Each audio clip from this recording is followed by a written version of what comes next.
This is interesting. I can't grow and shrink this. So I've got to put the elbow here.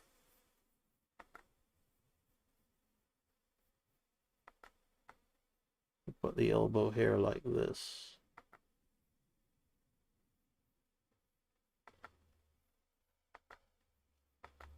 That's good. Let's get rid of that so we can see the flowing shape. That's good. See again here, right? This foreshortening, if we do that, it's the right size, right? And just by putting a bit of line here and a little thing here, we get something that works, right? So the anatomy is very much in there. In good animation drawing, there's always strong anatomy, even in things that don't look like there is. It's very, very important. Very, very important. Which is why I've got Cameron working so hard on his anatomy, right? Because however things might be looking, and he's like, oh, well, I want to draw something nice, and these scribbly, unappealing kind of sketches, whatever I want to draw. One day he's going to draw his whizzy character or his thing, and it's all going to flow and fall into place.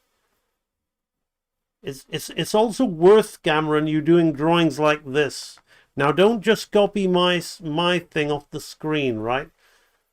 Do take some drawings and really try to simplify them into these streamlined shapes and see what you get. How are we doing for time on the stream, by the way? 2 hours 35. Wow. Let's see what's going on in the chat. That's really interesting. Never considered how the cartoonier head can be more challenging at times. The angle is part of the head turn lesson. Okay.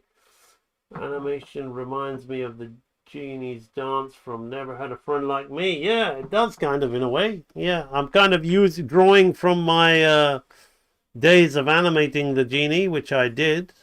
Not for Disney, for a company that was doing something for the Make-A-Wish Foundation, but in the end, Disney ended up doing that with Mr. Goldberg, and rightly so. That's his character, not mine. But I learned a lot from it, and I showed my test to Eric Goldberg, and he approved of it, which was a life-changing moment for me as a young man looking for validation. Okay, so we've got this. Now, one more frame.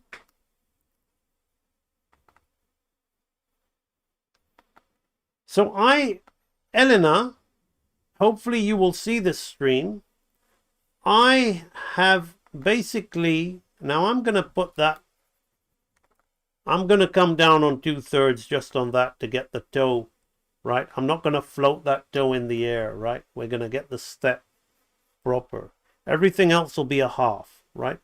So Elena, I've pretty much done everything you've done.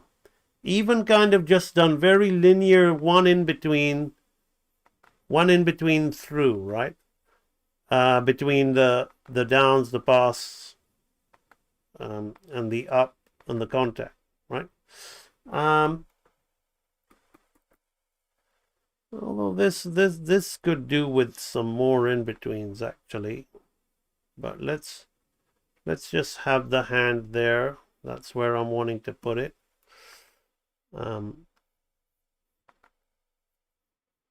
So I've pretty much done exactly what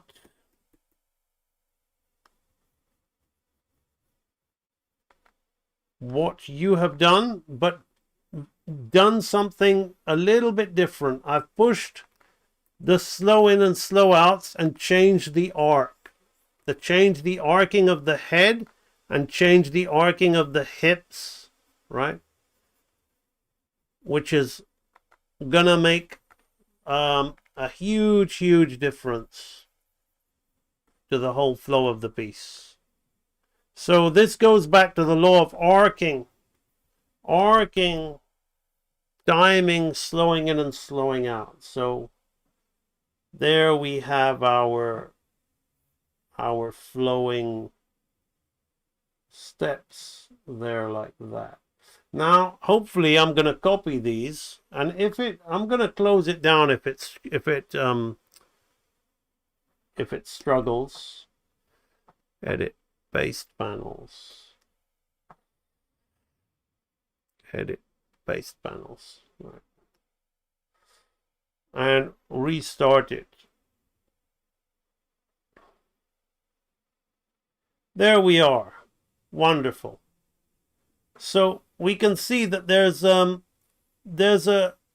we can really see the shift in perspective of the head swinging from one side to the other more, and the weight of the steps, right? And we still feel that he's on tiptoes, right? He's not on tiptoes. One step is a little heavier than the other, but I kind of like the contrast there, right? It's a little bit of a quick hand flip back.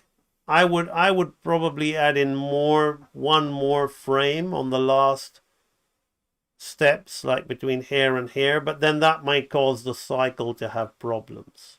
So perhaps change the delay of the arm coming back a little. But for now, so if I would revise this, right? Not going to do it here. This arm coming back, I would not have the delay on the up so close, right? I would maybe have it already down there, right? Little bit of a whip down there like that. But we've got a nice, more flowing, balanced piece of animation. So if we once again look at yours, which was wonderful, by the way, well done, but hopefully I've been able to shed some light onto it. We can see that you're kind of growing and shrinking in the arms, and there's not enough perspective on the torso and the head. We see, yes, his head is coming and moving in the background because of the drawing is giving us that, but there isn't enough of it, and his leg position is awkward in places, causing it to kind of not flow so nicely. Again, I'm not sure why. This is on ones as I'm going up, and I'm going up one frame at a time. I'm not sure why the movement is coming choppy. It should not be coming choppy. So it doesn't matter, Elena, because it's moving like this. It's easier for me to analyze it. But wonderful work, very appealing. You really captured the character. Hopefully my change of the arc of the head to do this, right? Watch the head, see it goes straight, not completely straight, but kind of up like that, right? Then we go up like this, right? And then we go back, right? The old figure of eight thing. And we loop the loop, right? And we loop and we come back down again. So that arc there, also the body, right? As we go into the down position, we don't immediately start moving up, but we don't go down either. We keep our character straight to keep him on that light tiptoe thing and trail that leg, right?